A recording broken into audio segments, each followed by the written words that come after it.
नमस्ते दोस्तों। तो आज हम ऐसे एक स्टॉक के बारे में बात करने वाले हैं जो कि 13 रुपये से 125 रुपये जा चुका है और अभी इससे भी ऊपर चल रहा है।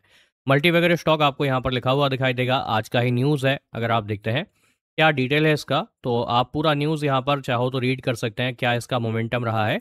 लेकिन एक चीज़ याद रखिए, ये एक स्मॉल कैप कंपनी है जिस स्टॉक का नाम है कोलैब प्लेटफॉर्म्स लिमिटेड स्टॉक, जो कि हमेशा 2% के सर्किट में ही आपको दिखाई देगा। और आगे बढ़ने से पहले सबसे इम्पॉर्टेंट चीज़ ये है कि ऐसे स्टॉक से आपको हमेशा दूर रहना चाहिए। सिर्फ प्रॉफिट के चक्कर में आकर ऐसे स्टॉक को बाय ना करें जिसको आप सेल ही ना कर पाएँ। तो ये चीज़ याद रखिए, अगर स्टॉक सर्किट के अंदर चल रहा है तो उसको बाय या सेल करना बहुत डिफ़िकल्ट है। अगर गलती से बाय हो भी जाता है तो शायद सेल करने में बहुत ज़्यादा प्रॉब्लम आपको आ सकती है।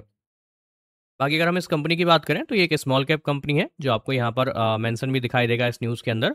और अगर हम इसके ओवरऑल कंपनी की बात करते हैं तो ये बेसिकली कंप्यूटर हार्डवेयर, सॉफ्टवेयर और नेटवर्क सिक्योरिटीज़ और ट्रेडिंग में ये काम करती है, जो कि आपको यहाँ पर क्लियरली दिखाई दे जाएगा। स्मॉल कैप कंपनी है, यहाँ पर लिखा हुआ है।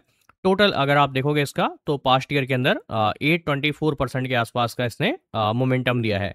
अगर हम इस कंपनी के ओवरऑल बात करेंगे तो जो शायद नाम आप लोग जानते होंगे, जो राजीव गोयनका रहे हैं, आरपी राजीव गोयनका इस ग्रुप का, तो बेसिकली आरपीएसजी कैपिटल वेंचर्स के साथ मिलके इनका एक बड़ा O M O U sign हुआ है, जो आपको यहाँ पर क्लियरली दिखाई दे रहा है। ठीक है, 17 सितंबर 2025 ये रिसेंट डेवलपमेंट है इसका।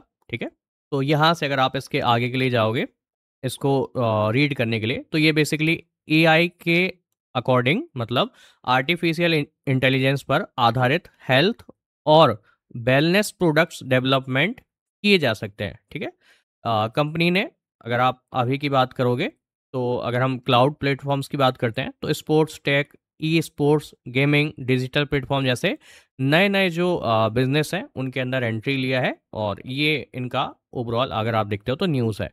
बाकी अगर आप डिटेल में भी रीड करना चाहें तो मैं जो न्यूज़ अभी फ़िलहाल देख रहा हूँ वो ट्रेड ब्रेन्स की तरफ से है, तो इनके ऊपर आर्टिकल है, या बाकी और जगह भी आपको शायद आर्टिकल मिल जाएंगे, तो वहाँ पर आप डिटेल में भी रीड कर सकते हैं। स्टॉक के अगर आप ग्रोथ वाइज देखोगे तो ठीक दिख रहा है, लेकिन जिस तरीके से इसका ट्रेडिंग बिहेवियर है वो इसमें दूर रहने की सलाह ज़्यादा बेहतर रहेगी, क्योंकि कंटिन्यू जब सर्किट में चल रहा है तो आप वैसे भी बाय नहीं कर पाएंगे। और ऐसे स्टॉक को देखकर सिर्फ आप एक्साइट हो सकते हैं खरीदने के लिए, but in the end risk बहुत हाई होता है और रिवॉर्ड मिलेगा या नहीं मिलेगा उसका कोई गारंटी नहीं है मार्केट के अंदर। तो ये चीज़ याद रखिए।